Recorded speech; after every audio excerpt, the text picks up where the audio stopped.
Thank you and welcome back to our channel New Life. আর বিষয় হচ্ছে class 1-এর page number 264। তোমরা এটা দেখে নাও।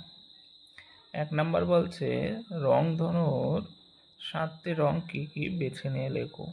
ডান সাইডে দেখো বক্স দেয়া আছে, বক্সের ভিতর থেকে লিখতে হবে।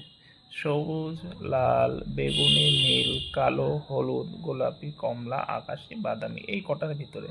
কিন্তু তোমাদের মনে রাখতে হবে যে ওপরে একটা আমি লিখে দিয়েছি, দেখো, বেনিয়া সহ কলা, বেনিয়া সহ কলা।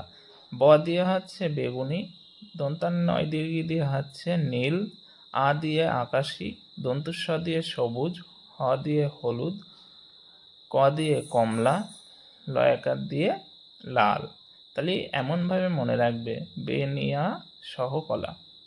তারপরে 2 নম্বরে বলছে যে ঠিক কথাগুলি বেছে নিয়ে লেখো। এটা তোমাদের আছে সহজ পাঠে। সহজ পাঠ বইটা ভালো করে পড়তে হবে, তাহলে তোমরা জানতে পারবে। ঠিক আছে? তাহলে প্রথম দাগের কোশ্চেনটা বলছে যে 7 সাগরের পারে, আমি পাশে উত্তর লিখে দিয়েছি যে পরিজাত বনে। কিন্তু ওর ভিতরে তোমাদের খুঁজে খুঁজে লিখতে হবে পলাশ বনে, না অশোক বনে, না পরিজাত বনে। তোমরা পাশে ঠিক চিহ্ন দিয়ে এখানটায় লিখবে, তাহলে ভালো হবে। ঠিক আছে? ক্ষয়ের দাগ বলছে আকাশে ভেসে জল দিতে আসে। কে জল দিতে আসে আকাশে ভেসে? মেঘ, সূর্য, চাঁদ, না রংধনু? এটা তোমরা বইটা না পড়লেও পারবে, কারণ সূর্য তো জল দেয় না, চাঁদও দেয় না, রংধনু তো দেয় না। তাহলে দেয় কে? মেঘ।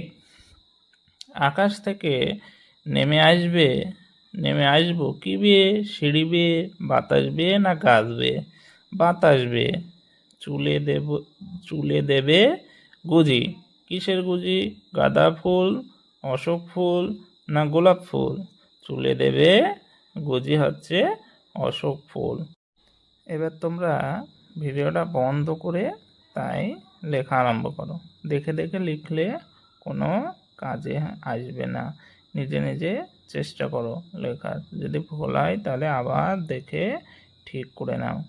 হ্যাঁ, আর 3 দাগেরটা বলেছে, আমি ওখানে ছবি আঁকিনি।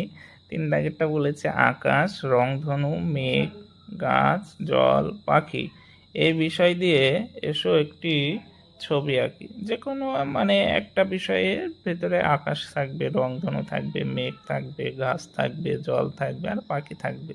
হ্যাঁ, তোমরা এর